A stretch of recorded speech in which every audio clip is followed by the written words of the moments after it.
Channel के like कीजिए, subscribe कीजिए, शेयर कीजिए। भोलेनाथ के चरण में प्रणाम करती हूँ, मैया भवानी के चरण में प्रणाम करती हूँ, गणपति के चरण में प्रणाम करती हूँ, हम अपनी माता पिता के चरण में प्रणाम करती हूँ। मेरा प्रणाम स्वीकार हो प्रभु, मेरा प्रणाम स्वीकार हो। सभी देव देवी के चरण में प्रणाम करती हूँ, मेरा प्रणाम स्वीकार हो प्रभु, मेरा प्रणाम स्वीकार हो। गुरु भाई गुरु बहन, एक पेड़ पर बैठे चिड़िया दोनों अपने में आपस में बात कर रहे थे। दोनों पति पत्नी चिड़िया अपने जो आपस में बात कर रहे थे आपस में, तब बोलते हैं चिड़िया कि स्वामी ये तो बताइए, हमनी तो पंछी हैं, उड़ते फिरते चलने बुलने वाले हैं, हमनी से बेहतर कौन जानता है, कौन सा ऐसा फूल है कि जो कोई भी मनुष्य है वो सूंघ लेते हैं, चाहे कोई भी, तो उसको लड़का और लड़की पैदा लेते हैं। वो गरवैया बोलते हैं कि देखो तुम नहीं जानते हो, ये बात माता पार्वती से चल के हमने के पूछना चाहिए। बोलते हैं कि हम तो नहीं जानते हैं स्वामी, हमने तो एक पक्षी ठहरे, तो हमने कैसे जाने। तो जाके चिड़िया उड़ के अब माता पार्वती भोलेनाथ पर जाके बैठ के दोनों विनती करने लगे। जो विनती करने लगे अपना ठोठ से जाके भोले बाबा पर वहां पर जल भर के और जाके मंदिर पर शंकर जी पर ओठ से अपना ढार रहा है। भोलेनाथ माता पार्वती बोलते हैं कि स्वामी आप कुछ देख रहे हैं? तो क्या? तो देखिए, तो एक चिड़िया है अपना ओठ में भर के वो पानी आप पर ढाल रहा है, काहे कि वो हाथ गोड़ से उठार नहीं सकता है, इसलिए वो बेचारा पानी कहाँ से लाएगा, अपना मुंह में लेके चोंच से अब आप पर पानी ढाल रहा है। तब माता पार्वती भोले बाबा बोलते हैं कि हाँ पार्वती, वो जानते हैं वो क्या मांगना चाहते हैं, और जल ढार कर और अपने ही खूब ओठ पटक लगे, चाव चाव चाव चाव करने लगे। जब च्यों च्यों करने लगे तब भोले महादेव वहां प्रकट होते हैं। चिड़िया से पूछते हैं कि ये तो बताओ चिड़िया, तू क्या कहना चाहते हैं, ये बताओ। तब चिड़िया बोलती है कि बाबा आप तो सब जानते हैं, हम तो एक पक्षी ठहरे, बाकी एक कौन सा फूल सूंघने से आदमी जो बोलते हैं कि लड़का है लड़की है, ये कौन सा होते हैं, ये बताइए, प्रश्न के उत्तर दीजिए। तब भोलेनाथ बोलते हैं कि देखो, एक गुलाब, उजला गुलाब होते हैं, लाल गुलाब होते हैं, जो कोई लड़की हो चाहे गर्भवती, वो मासिक धर्म के बाद है शादीशुदा रहते हैं, वो फूल सूंघते हैं, गुलाब वाला लाल गुलाब तो लड़का होता है, उजला गुलाब सूंघते हैं तो लड़की होते हैं, जे जरूर होते हैं बच्चा। इतना कह के चिड़िया वहां से उड़ जाते हैं। जो उड़ जाती है, एक वो कोई सेठ की लड़की थी। जब सेठ की लड़की थी, सेठ के 7 बेटी थी, बाकी सेठ के भी कोई लड़का नहीं था, पुत्र एक भी नहीं था, 7 गो खाली लड़कियां थी। ओकर बाद में लड़की सेठ 7 लड़की के शादी कर दिए थे। छोटी वाली शादी नहीं हुआ था, 6 गो के हो गया था। छोटी वाली कुमार थी। जो कुमार थी 6 पुत्री के, उसका खाली लड़की लड़की हो रहा है। सेठ बहुत चिंतित थे, बहुत ज्यादा, इतना चिंतित था कि क्या बतावे। तब इस सेठ के लड़की थी छोटी वाली, एक दिन बगीचे में घूमने जाती है।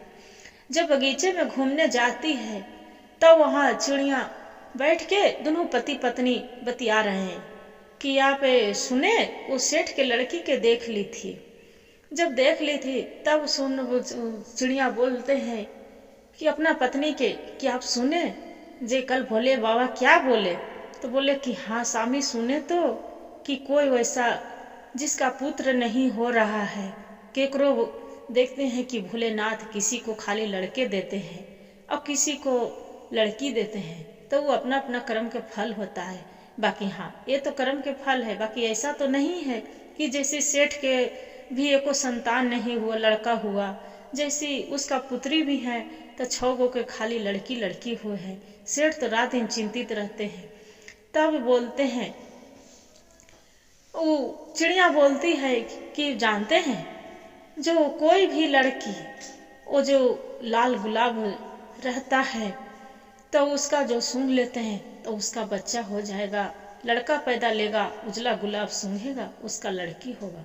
तो ऐसे थोड़ा होगा, एक तो उसमें तो और कुछ खूबी होगा। ताकि हाँ है ना, एक कहानी सुनाते हैं आप जी, सुनो ध्यान से। चिड़िया बोलती है कि हाँ स्वामी जरूर सुनाइए, हम जरूर सुनेंगे। तो देखिए कि एक नाग है, वो नाग है, वो अपना जन्म में वो लड़का था, बाकी ओकरा शराब के वजह से वो नाग बन गया है। उसका जो कोई वो लड़की रहेगी राजकुमारी, तो उसका जो सेवा संस्कार करेगा वो 3 साल के बाद लड़की हो जाए, अथी उसका राजकुमार के में बदल जाएगा। तब जो लड़की सुन रही थी उतने में उसका पिता आ जाते हैं। पिता आ जाते हैं, बोलते हैं कि बेटी यहाँ तू क्या करती है, घर चलो। बोले कि ठीक है पिताजी चल रहे हैं। बाकी जो सेठ था तो उघारे पघारे था। बोले बेटी वो कपड़ा है जे मेरा दे दो, मेरा बहुत कस के सर्दी के मौसम में ठंड लग रहा है। बोले ठीक है पिताजी। जैसी कपड़ा दे रहा है, शर्ट उठा के देने लगा अपना पिता के, वैसे देख रहे कि वहां नागदेव बैठे हैं। जो नागदेव बैठे हैं, नाग के डर से वो कपड़ा नहीं छू रही है। तब नागदेव बोलते हैं कि ये काम करो, ये कपड़ा उठा के अपना पिता के दे दो, आपको हम कुछ नहीं करेंगे।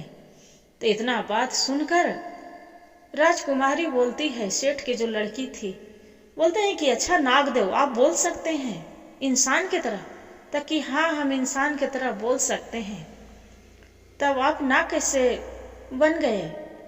बोले कि मेरा कोई श्राप लगा है, मेरा कोई जो इंसानियत लड़की रहेगी और मेरा जो 5 साल तक मेरा साथ चलेगा, घुमाएगा, कन्हू नदी ले जाएगा, सरोवर ले जाएगा, तीर्थ ले जाएगा, तो हम अपना रूप में हम राजकुमार हैं, एक राजा के पुत्र हैं, मेरा श्राप के वजह से ही कारण हुआ है, तो हम मनुष्य तन में बदल जाएंगे, हम राजकुमार। तब लड़की सोचती है कि ये कैसे करे।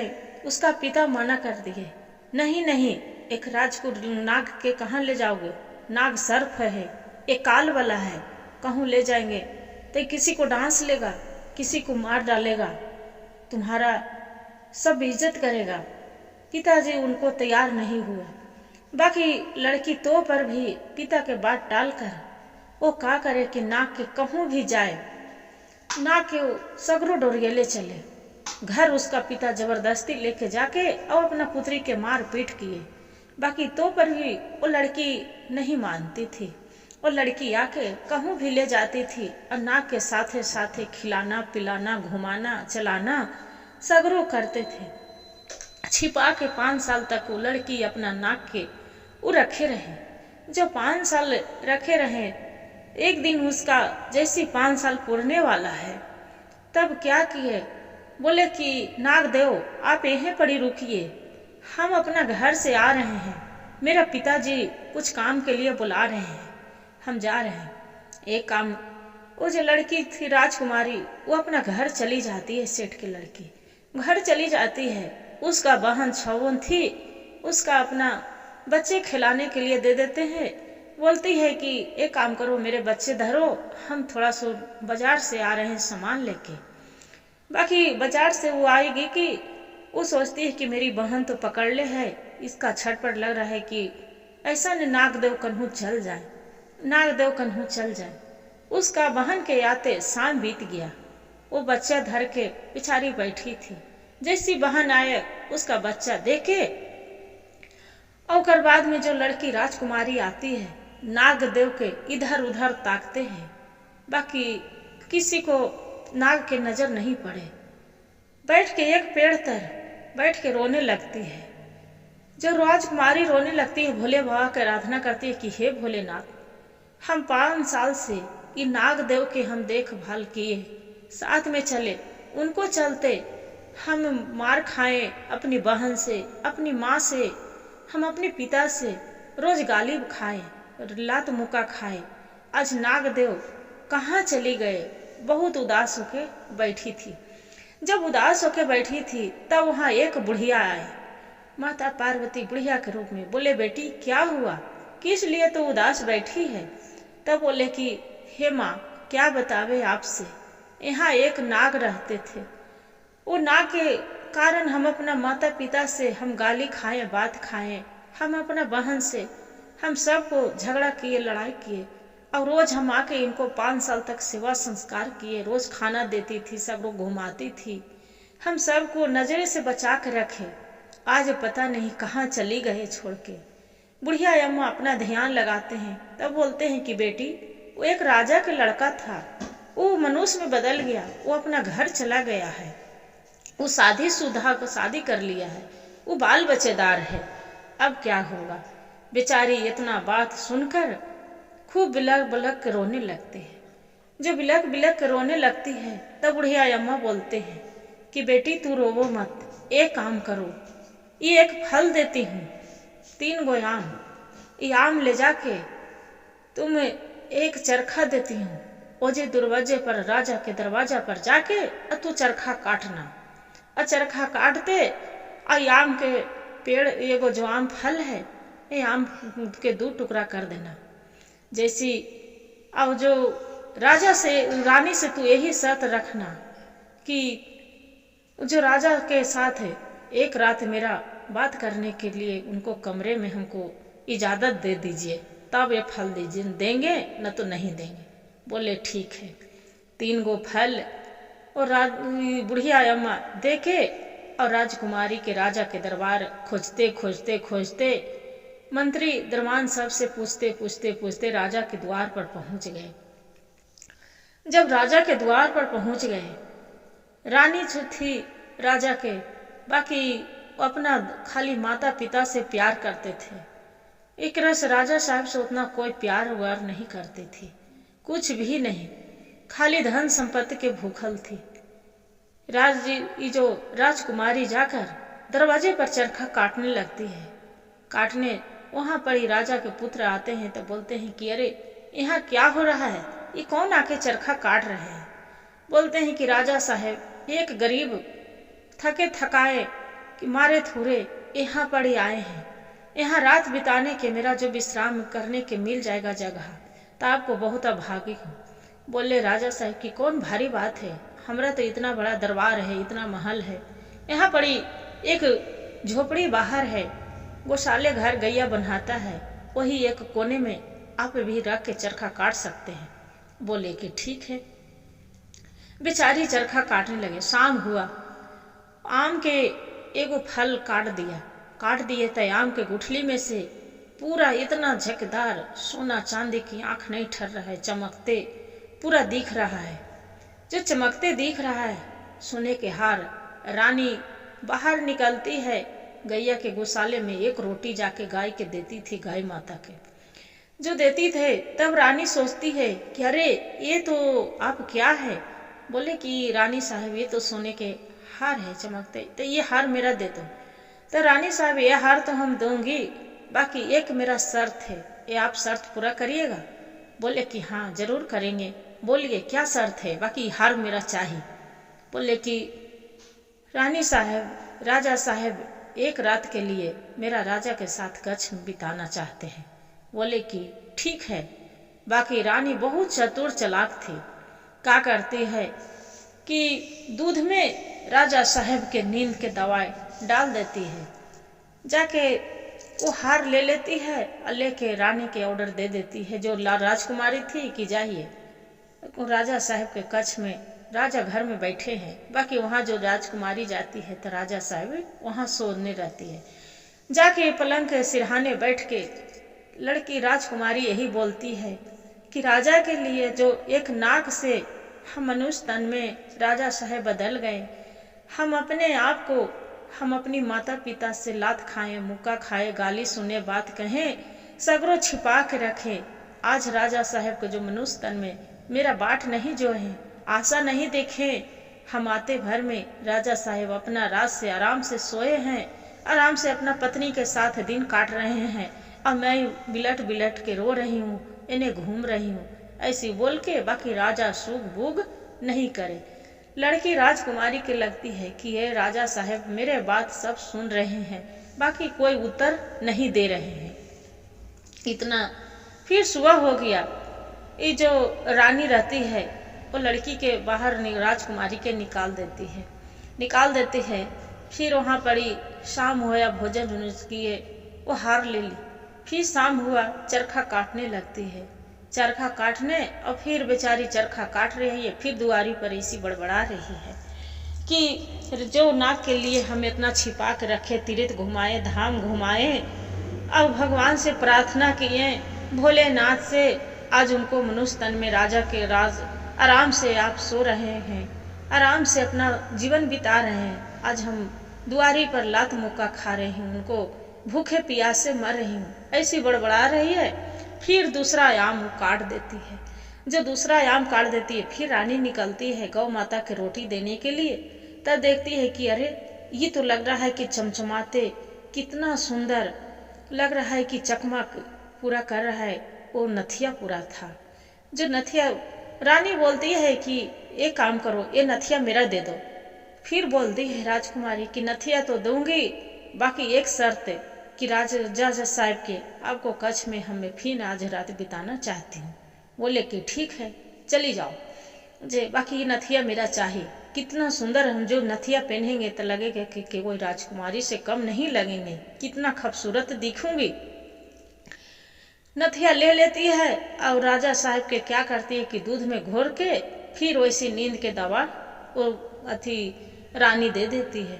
जो रानी दे देती है, राजकुमारी जाती है तो देख रहे हैं कि राजा साहब सोए हैं। फिर सिरहाने में बैठ के अब बेचारी वैसी ही बड़बड़ाने लगती है, बोलने लगती है कि राजा साहब आप नाग से अब मनुष्य में बदल गए, बाकी आपने एक पल के लिए मेरा बाट नहीं जो है, आप यहाँ चले आए, जो मन में हुआ वैसी रात भर बड़बड़ाए। बाकी राजा साहब तो नींद में पूरा बार थे, तो क्या बोलेंगे, कुछ राजा साहब नहीं बात विचार किए।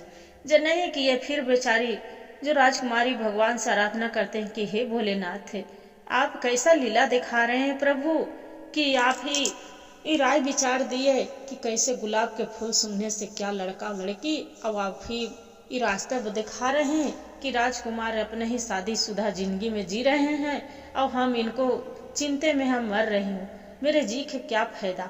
फिर बिहानी हो गया, बाकी राजा साहब सुख बुग नहीं किए। जब सुख बुग नहीं किए, फिर क्या हुआ, फिर शाम हो गया। शाम हुए, रानी वजह पड़ी बैठी, चरखा काट रही है, और चरखा काट के और अपना बड़बड़ा रही है कि दूर रात बीत गया, बाकी राजा साहब एक मेरा से बात नहीं किए, कुछ भी नहीं, अपना नींद के मारे सोए रहते हैं। अब राजा साहब से हम कितना मेहनत करें, नाग में थे सगरों हम घुमाए पिलाए, अपना माता पिता से लात मुक्का खाएं, बाकी अपना राजकुमार बन के, राजा साहब बन के अपना बाल बच्चा के जीवन काट रहे हैं। अब हम यहाँ ठंड में भूखे प्यासे हम ठंड में मरते रहती हूँ, इतना करके बेचारी बड़बड़ा रही। फिर तीसरा आम काट दिए, तो ओकर बाद में राजा साहब बाहर निकलते हैं। जो कच्छ में से बाहर निकलते हैं तो वहाँ पड़ी दरबान सिपाही एक बात पूरा सुनती थी आराम से। जो आराम से सुन रहा था, तब राजा साहब के दरबान बोलते हैं कि राजा साहब आपसे कुछ कहना है। बोले कि क्या कहना चाहते हो, बोलिए। तो कि राजा साहब, ये जो लड़की है बाहर रहती है, गौशाले में चरखा काटती है, वो आपको देखभाल करी थी, आप नाग में बदले थे। तो कि हाँ, ये तो सत्य बात है, वो एक लड़की मेरा 5 साल तक वही हिफाजत करी थी, सगरों घुमाए थे चलाए थे, और न तो मेरा तो कब के कोई मार के फेंक देता जी। तो राजा साहब वही लड़की पाई है जो गौशाला में है, चरखा काटती है, वही लड़की है। वो आपको कच्छ में 2 दिन गए हैं, बाकी रानी आपको पता नहीं क्या दे देते हैं कि वो बड़बड़ाती है कि नाग के से रूप में राजा में बदल गए, हम नाग थे, हम अपना माता पिता से लात खाए मुक्का खाए, बाकी राजा साहब मेरे से कोई मुंह फेर लिए बात नहीं किए। और राजा साहब को बता दिए तो बोले कि ठीक है जे। वो राजा साहब के मन में फिर विचार करने लगे। अपना इतना बात सुनकर कच्छ में चली गए। जो कच्छ में चली गए, राजा विचार कर रहे हैं कि ये तो बात सही है कि मेरा पत्नी है जो कभी मेरे ऊपर ध्यान नहीं रखती है, वो अपना मायके में खाली ध्यान रखती है कि कितना मेरा माता पिता के धन दौलत चाहिए। और ये लड़की है कि राजकुमारी अपना माता पिता से लाल गाली बात सुन के उनका पिता हमारा सामने कितना मारे पीटे हैं, बाकी वो मेरा सगरों घुमाती थी, फिराती थी, सबसे छिपा के रखती थी। आवाज है सच में वो बोलती है, आज ना इंसाफ है उसका साथ। इतना मन में विचार करके और राजा चुपचाप मटिया के पड़ रहे। रानी आती है, आके दूध में वैसी घोर के नशा के दवाई दे देते हैं राजा साहब के। बाकी राजा साहब पीने के नाटक, राजा साहब वो दूध नहीं पीते हैं। फिर तीसरा आयाम रहते हैं। तीसरा आयाम में फिर शाम होते हैं। ये जो राजकुमारी आम काट देती है, काटती है तो ओकरा में से देख रहे हैं कि सोने के पायल चमचमाते हुए एकदम घुंघरू झनकार, बहुत सुंदर, इतना खूबसूरत देखने के लग रहे हैं कि रंग बिरंग के, बहुत सुंदर चमकदार, इतना कि पूरा जगमग कर रहा है। रानी देखती है तो बोलती है कि ये पायल तो बहुत सुंदर है, जगमग है, ये पायल मेरा दे दो। फिर राजकुमारी बोलते हैं, नहीं रानी साहब, ये पायल हम अपने ही पहनेंगे, ये पायल पहनने से मेरा सुंदरता बढ़ जाएगा, हम चलेंगे तो झनकदार बजेगा, हम नहीं दे सकते। बोले नहीं नहीं, ये पायल मेरा दे दो। जे अब क्या मांगते हो पायल के बदले में, बोलो। ताकि रानी साहब पायल हम दे देंगे, बाकी आज भर हम राजा के साथ कच्छ में बिताना चाहते हैं। बोले कि ठीक है जाओ, बाकी ये पायल मेरा दे दो। वो पायल दे देती है और राजा के कमरे में रानी लेके चली जाते हैं। जो लेके चली जाती है तो कर बाद में देख रहे हैं कि राजा सोने के नाटक कर रहे। रानी सिरहाने में बैठ रहती है और बैठ के और वैसी अपना बात पूरा करने लगती है। जब राजा साहब पूरा सब सारी बात सुन रहे हैं, बिहानी हो सुबह हो जाते हैं, पूरा दरबार लगाते हैं राजा साहब। दरबार लगा के अब बोलते हैं अपना सिपाही दरबान से कि ये काम करो मंत्री जी, वो जो लड़की चरखा काटती है गौशाले में, उसका मेरा सामने ले आया जाए। वो मंत्री जो गौशाले में जो लड़की बेचारी राजकुमारी काट रही थी चरखा, उसका मंत्री सामने की राजा के दरबार लग गया। राजा साहब आपको बुला रहे हैं। राजा साहब सबको सामने बोलते हैं कि अच्छा ये तो बताओ आप यहाँ तुम किस लिए आए हो। तब लड़की जो बोलती है कि राजा साहब आप एक नाग थे, आप एक नाग के रूप में राजकुमार बदल गए, राजा के रूप में बदल गए, आप तो सुखी जिंदगी जी रहे हैं, आपको चलते हम अपना माता पिता से लात खाए, मुक्का खाए, सबसे छिपा के आपको हम जहाँ कहें, जहाँ जंगल झाड़, जहाँ देवधाम सगरों हम घुमाए हैं। बताइए, बाकी ये भी ममता नहीं आया कि हम आपको शादी करने बोले थे, आप वचन दिए थे कि आपसे हम शादी करेंगे, हम एक राजा के पुत्र हैं, बाकी अपना जड़ी सुनो इंतजार नहीं किए, अब अपना आके अपना राजा रानी के साथ अपना जिंदगी बिता रहे हैं। अब आपको चलते हम दर दर ठोकरे खा के आपको दरवाजे पर हम पहुंच गए। तब राजा साहब इतना बात सुनकर, इतना कहकर लड़की फट फट के रोने लगती है। रोने लगती है कि आज हम कहाँ किसका मुंह दिखावेंगे, मेरा माता पिता भी घर से निकाल दिए। तब राजा दरबार लगाते हैं, बोलते हैं सबको सामने पूरा भरल पंचायत में कि ये राजकुमारी से ये लड़की सही बोल रही है, सत्य बोलती है, इसी के बदौलत से आज हम जो शराब से मुक्त हुए हैं, आज ये लड़की से हम शादी करना चाहती हूँ। लड़की से, राजकुमारी से भरल दरबार में शादी हो गया राजा साहब के। और शादी होने के बाद फिर दोनों पति पत्नी खुशहाल जिंदगी। राजा के कोई पुत्र नहीं था, कोई थी, बाकी वो दूसरे पुत्र के गोद लिए थे, इसलिए रानी के राजा साहब के वो पुत्र था। बाकी अपना संतान होना भी कितना सौभाग्य के बात होते हैं। तो क्या हुआ कि जो राजकुमारी रहती है वो फूल के राजा साहब को बोलते हैं कि राजा साहब ये काम करिए, बगीचे से आप 2 ठो फूल लेके आइए, एक सफेद गुलाब और एक ठो लाल गुलाब।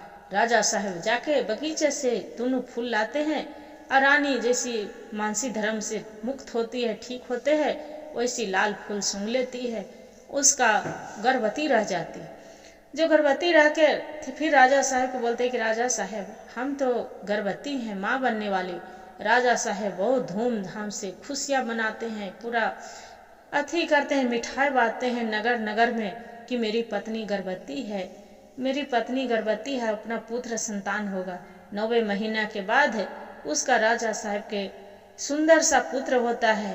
सुंदर सा पुत्र के राजा नगर नगर में छठी मनाते हैं, ढोल बजाते हैं, बजा के भोले बाबा तर पूरा धूमधाम से शिव चर्चा करवाते हैं। करवा के फिर लड़का 2-3 साल के बीत हो जाता है। फिर रानी के गर्भवती फूल उजला सफेद फूल लेती है गुलाब के, फिर लड़की पैदा लेती है। एक लड़का एक लड़की राजा रानी के होकर कितना धूमधाम से खुशी मना के अब अपना दोनों पति पत्नी तीनों रहने लगती है। जय जयकार होते हैं भोले बाबा के। हर हर महादेव, घर घर महादेव। गुरु भाई गुरु बहन, जो मेरा कहानी अच्छा लगे तो एक वीडियो के लाइक और सब्सक्राइब और शेयर जरूर करिएगा दीदी। हर हर महादेव कमेंट में लिखना ना भूलिएगा।